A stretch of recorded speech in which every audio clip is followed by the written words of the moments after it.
दो व्यक्ति आपस में बातचीत कर रहे थे।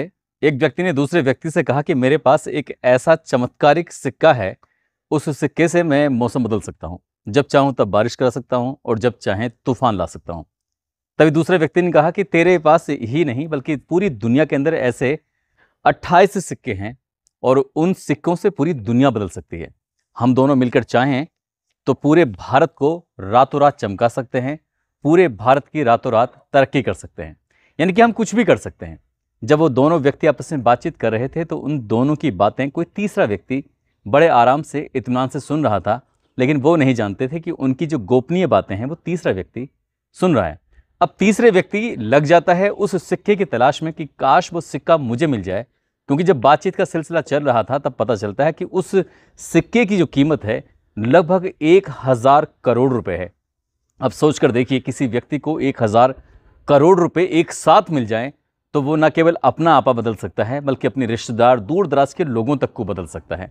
तो उस व्यक्ति ने उस सिक्के की तलाश करना शुरू कर देता है और उस तलाश के चक्कर में एक नहीं 2 कत्ल हो जाते हैं, वो भी भयानक कत्ल। जब इस घटना के बारे में लोगों को पता चलता है तो लोगों को यकीन नहीं हो रहा था कि आखिरकार कातिल कौन है और क्यों उसने कत्ल किया है। आदाब, नमस्कार, सत श्री अकाल। मैं उस्मान सैफी। आज की जो सच्ची घटना मैं आपको सुनाने जा रहा हूं, ये सच्ची घटना है उत्तर प्रदेश का जिला बुलंदशहर है और बुलंदशहर का ही एक देहात कोतवाली क्षेत्र का एक इलाका है अड़ोली बलीपुरा। दरअसल अड़ोली और बलीपुरा से एक नहर गुजर रही है, उसकी पटरी के किनारे एक लाश पड़ी हुई थी और 1 अप्रैल 2024 की शाम लगभग 7 बजे के आसपास राहगीरों की जब उस लाश पर नजर पड़ती है तो लोगों की देखकर हालत खराब हो जाती है, चीख पुकार मच जाती है और देखते देखते ये घटना, ये सूचना पुलिस को दी जाती है और पुलिस मौके पर पहुंच जाती है। जैसे पुलिस मौके पर पहुंचती है, उस व्यक्ति की शिनाख्त करने की कोशिश कर रहे थे तो पता चलता है कि ये व्यक्ति, जिसका नाम राजीव कुमार गर्ग है, बाप का नाम बालकिशन गर्ग, जिसकी उम्र लगभग 50 साल के आसपास है, जो कि बुलंदशहर सदर कोतवाली क्षेत्र के मोहल्ला ब्रह्मपुरी का निवासी है। अब ये व्यक्ति तो गायब था और ये नहीं बल्कि इसके साथ एक और व्यक्ति था, वो भी गायब था। अब पुलिस की सांसें उखड़ जाती हैं, पुलिस सोचने पर मजबूर हो जाती है कहीं ऐसा ना हो परिवार के लोगों को जब ये बात पता चलेगी तो लोगों में हड़कंप मच सकता है और मामला कहीं बिगड़ ना जाए। तो पुलिस ने अब उस दूसरे व्यक्ति की तलाश शुरू कर दी जो इसका साथी है, यानी कि ये भतीजा था जो मरा हुआ व्यक्ति पुलिस को मिला है और इनके फूफा जी हैं जिनका नाम सुधीर चंद्र, जिनकी उम्र लगभग 70 साल के आसपास होती है। अब पुलिस ने बस आनन फानन ही उस दूसरे व्यक्ति को भी आसपास तलाश करना शुरू कर दिया ताकि वो व्यक्ति भी मिल जाए। पुलिस को हालांकि कड़ी मशक्कत करनी पड़ी, शाम हो रही थी, दिन छिप रहा था। आखिरकार 300 मीटर की दूरी पर जाकर एक और लाश मिल जाती है, यानी कि एक आदमी पहले मिल चुका है जो मर चुका है, एक दूसरा आदमी है जो गायब था वो भी मिल चुका है। अब राजीव कुमार गर्ग और सुधीर चंद, ये दोनों की लाशें मिल जाती हैं। पुलिस ने इनकी लाशों को कब्जे में लिया, परिवार वालों से शिनाख्त करवाई और शिनाख्त करने के बाद पता चलता है कि 1 तारीख की शाम को लाश मिलती है और 1 तारीख की सुबह को एक एफआईआर दर्ज कराई गई थी कोतवाली देहात में ही। और एफआईआर दर्ज 177/2024 की धारा 302 और 201 के तहत मुकदमा दर्ज कर लिया गया था और इनको तलाश कर रहे थे। पता नहीं पुलिस को पहले से अंदाजा था कि शायद इनके साथ कोई घटना हो चुकी है। अब पुलिस ने इनके शव को कब्जे में लेने के बाद पोस्टमार्टम के लिए भेज दिया। इधर ये जो व्यक्ति था, ये एआरटीओ दफ्तर के पास, बुलंदशहर में ही एआरटीओ दफ्तर है, उसके पास एक जन सेवा केंद्र के नाम से इसने अपना ऑफिस बनाया हुआ था राजीव कुमार गर्ग ने, और इसके फूफा जी भी साथ ही काम किया करते थे। और 31 मार्च 2024 को ये अचानक से लापता हो गया था और घर वालों ने जब फ़ोन करने की कोशिश की 31 मार्च 2024 को, तो शाम 4:15 इनकी 4:15 के बाद नंबर बंद हो जाता है। अब इनके मिलने वाले जो होते हैं, इनके परिवार के लोग होते हैं, जहाँ जहाँ इनका उठना बैठना था, परिवार के लोगों ने अब तलाश करना शुरू कर देते हैं। अब जब ये नहीं आते, रात भर पूरी इनके ढूंढते रहते हैं, तो राजीव के 2 बेटियां हैं, एक बेटा है, पत्नी, परिवार का रो रो कर बुरा हाल हो जाता है। साथ ही सुधीर चंद्र, उनकी इकलौती बेटी होती है, उसकी भी शादी हो चुकी थी। उसको पता चलता है कि पिताजी गायब हो चुके हैं और उनकी लाश मिली है, तो उनका भी रो रो कर बुरा हाल हो जाता है। अब घर पर बहुत सारे लोगों का जमघट लग जाता है। अगले ही दिन घर वालों का, परिवार वालों का गुस्सा कुछ इस कदर बढ़ जाता है कि उन्होंने पूरा बाजार लगता है बुलंदशहर में, शहर के अंदर ही, वहां जाम लगा दिया। और जैसे ही जाम लगता है तो हजारों की संख्या में वाहन इधर से उधर रुक जाते हैं, लोग, चक्का जाम हो जाता है। और व्यापारी लोगों ने फिर ये ऐलान कर दिया कि इस घटनाक्रम का जल्द से जल्द खुलासा करिए, नहीं तो फिर बहुत बुरा हो जाएगा। अब पुलिस लगातार दबाव में आ रही थी। उधर पोस्टमार्टम की रिपोर्ट आ जाती है और पोस्टमार्टम की रिपोर्ट जो आती है वो वाकई अपने आप में बड़ी आश्चर्यचकित करने वाली थी। दरअसल राजीव घर पर किसी धारदार हथियार से जो वार किए गए थे वो थोड़े बहुत नहीं, लगभग 22 बार वार किए गए थे। और जो सुधीर चंद होते हैं उनको लगभग 14 चाकू मारे गए थे, 14 वार किए गए थे। एक को 22, एक को 14 है, तो इससे ये लग रहा था कि इनकी किसी से बहुत ही गहरी दुश्मनी रही थी। अब पुलिस ने इस गहरी दुश्मनी वाले जो एंगल था उस पर भी जांच पड़ताल करना शुरू कर दिया, लेकिन पुलिस को आपको इस अभी तक कोई सफलता नहीं मिली थी। और 2 अप्रैल को पूरे शहर में एक जाम की स्थिति पैदा हो जाती है। आखिरकार पुलिस करे तो क्या करे। पुलिस ने अब मोबाइल की जब सीडीआर निकलवाते हैं तो मोबाइल की सीडीआर से पता चलता है कि एक चाय वाला है जो कि गंगानगर ट्रांसपोर्ट एक कॉलोनी है, वहीं पर ही एक हाईवे किनारे रहने वाला एक आदमी जो चाय की टपरी उपरी लगाता था, उसके नंबर से फ़ोन किया गया था। अब पुलिस को एक बढ़िया सुराग मिल जाता है। पुलिस एकदम से वहाँ पहुँचती है। वहाँ जाने के बाद अब पुलिस ने जो उस इलाके के सीसीटीवी कैमरे थे, लगभग 200 सीसीटीवी कैमरे खंगाले गए। तो एक तो चाय वाला पुलिस ने हिरासत में लिया, साथ ही जब पुलिस की जांच पड़ताल में आता है कि इस जन सेवा केंद्र पर एक उनका नौकर भी काम किया करता था। नौकर का नाम ऋषभ उर्फ गौरव, जो कि शहर की एक मोहल्ला है देवीपुरा, वहाँ का रहने वाला होता है। जब पुलिस ने उससे बातचीत करने की कोशिश की तो वो पुलिस के साथ साथ ही था, परिवार के साथ साथ ही था, सबके साथ ही काम कर रहा था, घूम रहा था। उसने कहा, साहब मैं तो ये बात पहले भी बता चुका हूँ कि मेरे पास गंगानगर की तरफ से नहीं, कि भाई साहब के पास एक मैसेज आता, संदेश आया था।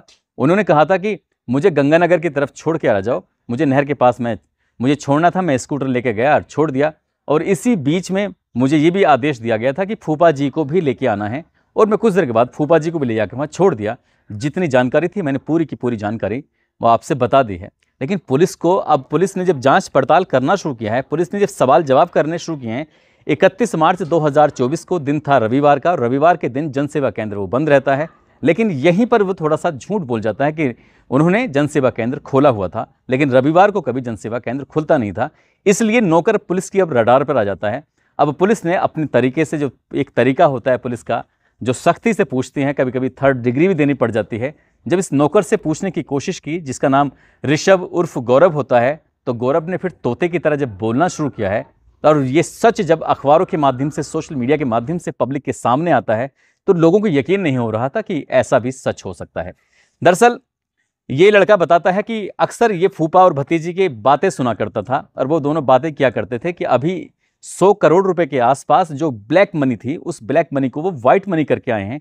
उनके पास जो जादू है, उनके पास जो तंत्र मंत्र विद्या है, उससे वो कुछ भी कर सकते हैं। उनके पास एक ऐसा सिक्का है, उस सिक्के की कीमत लगभग 1000 करोड़ रुपए के आसपास है।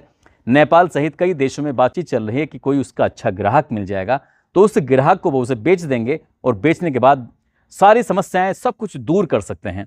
ये बातें नौकर चुपके से सुना करता था। उसे नहीं पता था कि ये जो चल रहा है। साथ ही राजीव को आदत थी सोशल मीडिया पर एक्टिव रहने की, उनकी अपनी खुद की भी कई वीडियो थी।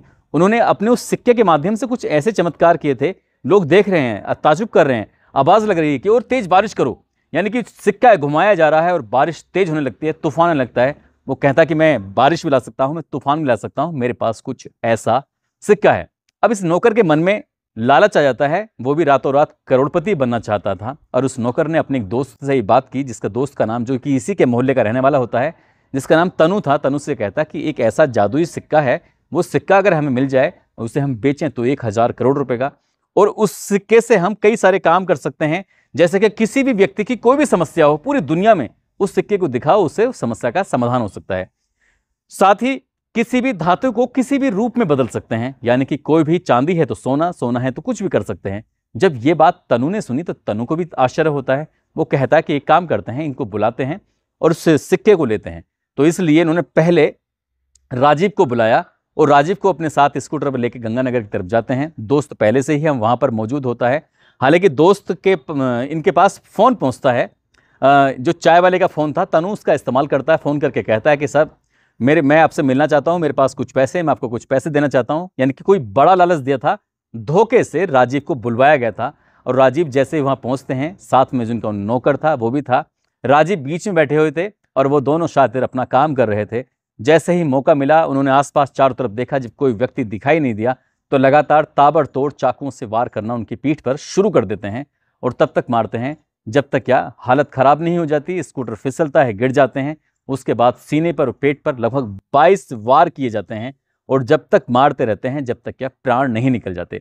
अब कपड़े बदलता है ये जो ऋषभ होता है। कपड़े बदलने के बाद यहाँ से अब उसका मकसद था कि फूफा जी के पास जाए, क्योंकि शायद वो जो सिक्का था वो फूफा जी के ही पास था।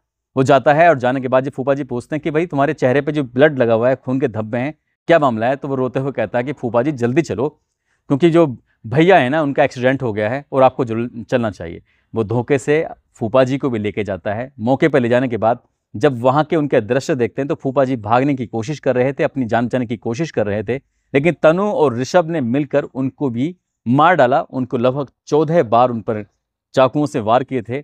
उनकी भी मौत हो जाती है। मौत होने के बाद वहां से तनु को अपने घर भेज दिया जाता है और ऋषभ जो होता है, ऋषभ ने आने के बाद सबसे पहले अपना हुलिया बदला, यानी कि दाढ़ी बड़ी हुई थी, दाढ़ी कटवाई, उसने बाल अपने कटवाए ताकि उसकी पहचान ना हो सके, क्योंकि उसे मालूम था कि जिस जिस रास्ते से वो गुजर रहा है वहां से सीसीटीवी कैमरे उसे देख लेंगे, उसे पहचान लेंगे। जब उसका हुलिया शरीर दिखाया गया तो घर वालों ने पहचान लिया तो ये ऋषभ है।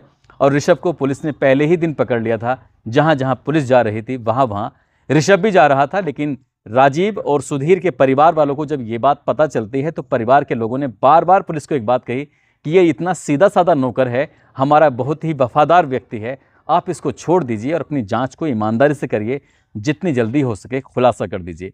और पुलिस ने जब खुलासा किया तो फिर नौकर की जो करतूत थी उस बात पर यकीन नहीं हो रहा था कि नौकर इतना बड़ा काम कैसे कर सकता है। पुलिस ने उन दोनों को गिरफ्तार किया और गिरफ्तार करने के बाद उनको जेल भेज दिया। और पुलिस की कोशिश है कि कम से कम समय में इसमें चार्जशीट लगाई जाएगी और दोनों ही कातिलों को बड़ी से बड़ी सजा दिलाने की बात की जाएगी, ताकि समाज में एक मैसेज जा सके। साथ ही बुरे काम का बुरा नतीजा भी होता है। उन्होंने लालच के बल पर ये करोड़पति बनने के जो ख्वाब देखा था वो शायद ख्वाब तो कभी पूरा नहीं होगा, वो तो पूरी जिंदगी शायद अब सलाखों के पीछे ही गुजरेगी, क्योंकि दोनों ही कातिलों की जो उम्र है वो ऐसी होगी 20-22 साल के आसपास। लेकिन जो मरने वालों की उम्र है, एक की 50 साल तो एक की लगभग 70 साल के आसपास है। और हैरान करने वाली बात यह भी है कि कातिल पुलिस के साथ रहा था, परिवार के साथ रहा था, हर वक्त कातिल ही कातिल को ढूंढने की कोशिश कर रहा था। और यह बात पुलिस को बड़े आश्चर्य में डाल रही थी। दोस्तों, इस पूरे घटनाक्रम को सुनाने का उद्देश्य किसी को परेशान करना नहीं है, किसी का दिल दुखाना नहीं है, बल्कि आपको जागरूक करना है, आपको सचेत करना है। और जाते जाते आज शमशेर सिंह, अमृतपाल सिंह, शाहनवाज शाह, दानिश कुरैशी, मोहम्मद नाजिम, रोबिन प्रीत भुल्लर, अनिल माथुर, शहनवाज कुरैशी, तालिब नवाब, विकास कुमार, जमालुद्दीन सैफी, प्रदीप, राम धीरज मौर्य, अभी मिश्रा, आरिफ अंसारी, भोपाल सैनी, इन लोगों ने नाम लेने की अपील की थी। आप सब लोग अपना ख्याल रखें, सुरक्षित रहें। जय हिंद, जय भारत।